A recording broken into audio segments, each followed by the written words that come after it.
Bom dia, irmãos e irmãs. Gostaria de estar trazendo uma palavra aqui neste sábado. Jeremias 17, a partir do versículo 7, nos diz assim: Bendito o homem que confia no Senhor e cuja esperança é o Senhor, porque ele é como árvore plantada junto às águas, que estende as suas raízes para o ribeiro e não receia quando vem o calor, mas a sua folha fica verde, e no ano da sequidão não se perturba nem deixa de dar fruto. Enganoso é o coração mais do que todas as coisas, e desesperadamente corrupto, quem o conhecerá? Eu, o Senhor, esquadrinho o coração, eu provo os pensamentos, e isso para dar a cada um segundo o seu proceder, segundo o fruto das suas ações.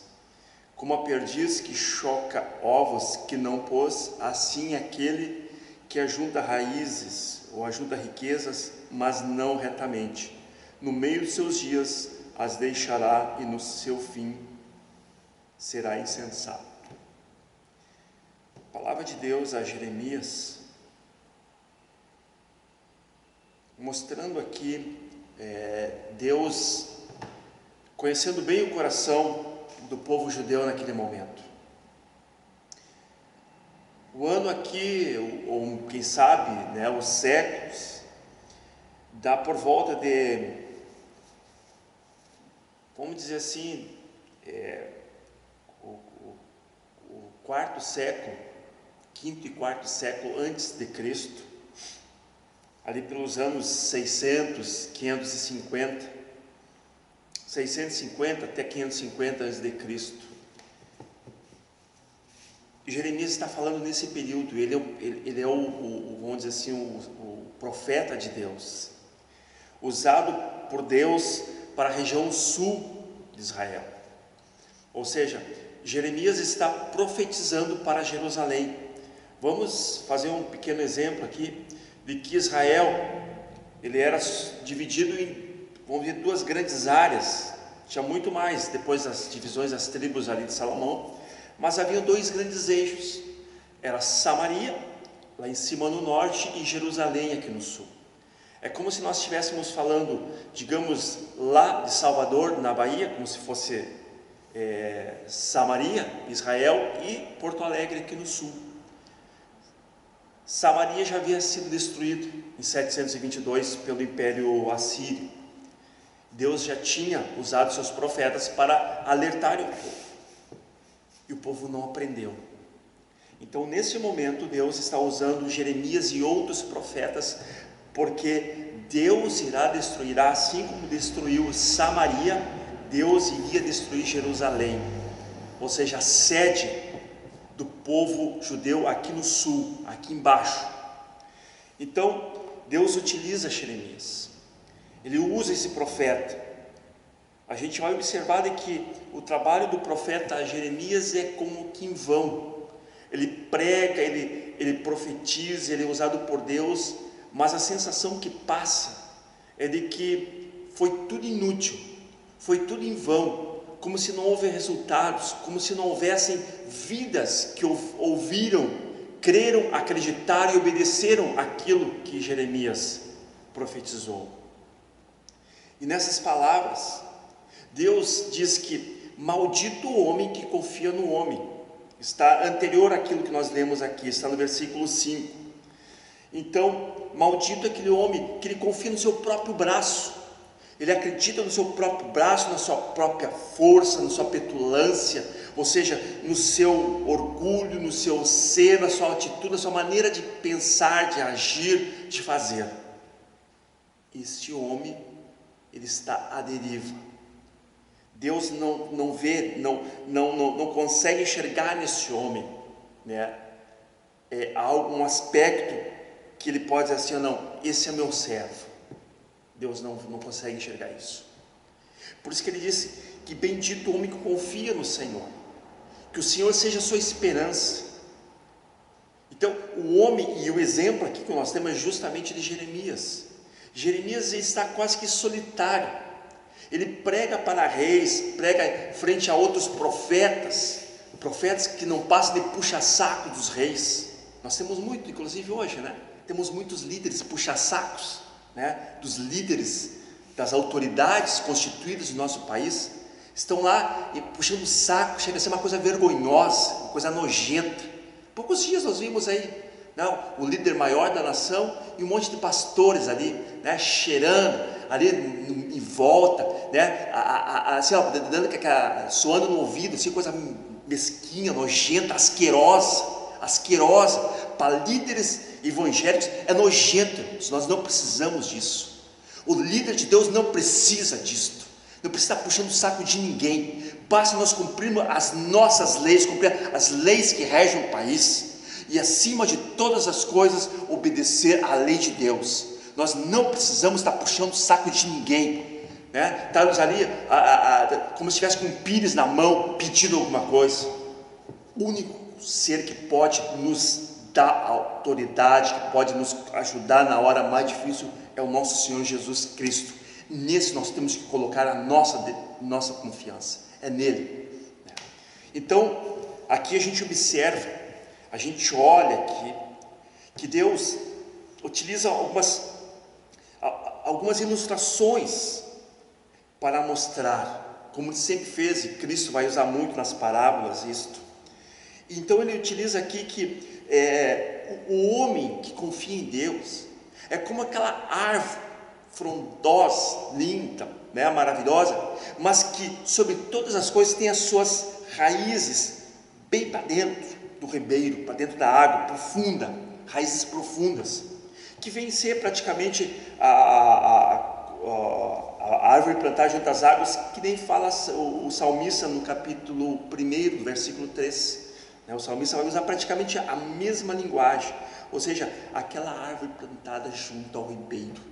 Não só isso, junto ao ribeiro quer dizer que vai ter sempre água ali, e isso, tendo água, tem vida, né? Vai crescer, vai ser frondosa, mas principalmente já tem suas raízes plantadas profundamente, suas raízes são enormes, são grandes.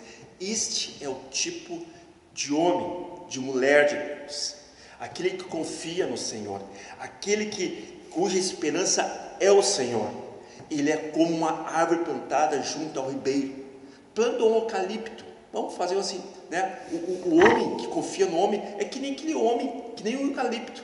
O eucalipto que é aquela baita, gigantesca árvore, né? Mas que seca, as suas raízes não são profundas. Basta ver que vem um vento um pouquinho mais forte e o que acontece? Pimba, já cai o eucalipto. Assim é aquele que não confia no Senhor. Mas o homem e a mulher que confia no Senhor, cuja esperança é o Senhor, é como aquela árvore plantada ao lado do rio, ao lado da água, cujas suas raízes, elas penetram profundamente, que vem o temporal, que vem a tempestade, ela continua ali, inabalável. Assim é o homem e a mulher que confia no Senhor. Mas o Senhor diz: enganoso é o coração mais do que todas as coisas, e desesperadamente corrupto, quem o conhecerá? Então, nós mesmos não conhecemos nossos corações. Nós, como seres humanos, nós dissemos sim, hoje, aqui, mas amanhã nós dissemos não, e nem nos tocamos muitas vezes. Nós acabamos mentindo, às vezes de maneira inconsciente. Nós confirmamos uma coisa e depois, já no andar da carruagem, nós já dissemos não, nós já voltamos atrás. Ou seja, entre nós mesmos, entre eu e o meu coração, há um engano, há uma mentira. Então, quem é que consegue sondar? Nós não conseguimos, nós sendo seres humanos, nós não conseguimos, de alguma maneira, ser claros, sinceros conosco mesmo, muitas vezes. Eu dei o maior exemplo aqui, que nem esses líderes, esses camaradas que, quem sabe, um dia fizeram votos com Deus, de guardar, de ser, né, sigilosos, serem sinceros, não sei o que lá, de tão somente, né, amar a Deus, confiar no Senhor, aquelas coisas. Mas no meio veio a corrupção, veio a política, né, veio aquelas coisas que, quem sabe, bens, poder, status, para esses líderes, então se corrompem, eles acabam se corrompendo. Então, aí mais claro fica, mais explícito fica esse engano, esse coração enganoso, né, de muitos líderes em nosso meio hoje. Então, eu tenho que estar me cuidando, para que eu não venha a ser, primeiramente, enganoso comigo mesmo, eu me enganando, né, eu me iludindo, né, mas pior de tudo, eu quero enganar a Deus. Esse eu não vou enganar, esse nós não enganamos, porque o Senhor diz assim, ó, eu, o Senhor, esquadrinho o coração, e cada um segundo eu provo os seus pensamentos, e isso a dar a cada um segundo o seu proceder, segundo o fruto das suas ações. Ou seja, Deus nos sonda, irmãos. É como se Deus, hoje nós temos a sonda de, vamos dizer assim, uma sonda da terceira dimensão, né? A terceira dimensão, um scanner de terceira dimensão, ele é muito fraquinho ainda, comparado com o scanner dessa sonda de Deus. É muito fraquinho. Quem sabe a sonda de Deus está lá na milésima dimensão, e nós temos recém na terceira dimensão, a sonda que o homem conseguiu descobrir até agora. Então, mas essa sonda de terceira dimensão a gente já consegue ver muitas coisas, tanto é que a medicina, né, a tecnologia, a área médica consegue detectar nos exames de terceira dimensão, ali naquela sonda, naqueles scanners, muita coisa. Consegue detectar ali, quem sabe, um vírus, consegue detectar um câncer, né, ou outros tipos de enfermidades. Eles conseguem, e isso é muito bom, porque eles conseguem, a partir dali, começar um tratamento. Então, há uma descoberta. É muito bom ter esses scanners da terceira dimensão, mas muito melhor, muito mais profundo é o scanner de Deus em nossas vidas. Ele te sonda, Ele me sonda. Não adianta eu querer me enganar a mim mesmo, porque Ele sonda o meu coração, irmãos e irmãs. Ele sonda o teu coração. Nós não conseguimos enganar Deus. Não tem saída, não tem escapatória. Nós não conseguimos enganar Deus. Ele nos esquadrinha. É como se Ele chegasse aqui e olhasse para dentro de nós assim, naquele scanner, né? Aquele scanner perfeito, tipo, vamos usar vou dizer uma ressonância magnética, né? A ressonância magnética, ela fica toda hora fazendo aqui, né? Aquele trabalho aqui, sobe e desce, sobe e desce, sobe e desce. Cada sobe e desce vai trazendo informações, vai trazendo mais mecanismos, visibilidade do que tem ali naquele ser humano, né? Nos ossos, nas articulações, lá. Então, naquele escaneamento ali dessa sonda, né? Dessa ressonância magnética, vão saindo muitos dados, muitas informações precisas, maravilhosas, imagens perfeitas, muita coisa perfeita ali. Mas perfeita mesmo é quando Deus nos sonda, quando Deus olha para dentro de mim, dentro do meu coração, dentro do meu ser, da minha completude, de ser um ser humano, né, de maneira integral, corpo, alma, espírito, que não estão separados, é um ser somente. Quando Deus nos sonda, é uma das coisas mais extraordinárias, porque aí Ele vê o nosso agir, o nosso operar, aí Ele vai ver se realmente nós somos sinceros conosco mesmo, com o nosso semelhante, mas principalmente com Ele, quando Ele nos sonda. Então Ele diz que Ele prova, Ele esquadrinha os nossos corações, Ele prova os nossos pensamentos, o nosso agir, as nossas ações são provadas, são sondadas por Deus. Quais são as nossas intencionalidades? Será que nós fizemos alguma coisa quando nós realizamos uma ação? Essa ação tem uma segunda intenção, uma segunda intencionalidade? Nós precisamos ter cuidado nisso, irmãos, muito cuidado nisso.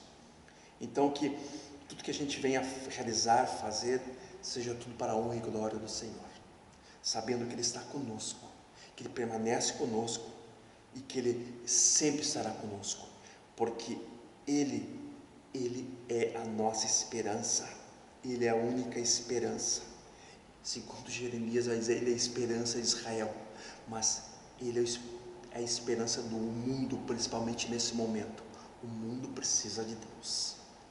A esperança do mundo não é tão somente a cura desse vírus, achar a vacina. O que esse mundo precisa nesse momento é de Deus. Que Deus seja a nossa esperança e a esperança desse povo. Fica aqui com essas palavras. Deus abençoe a sua vida e a sua família, em nome do Senhor.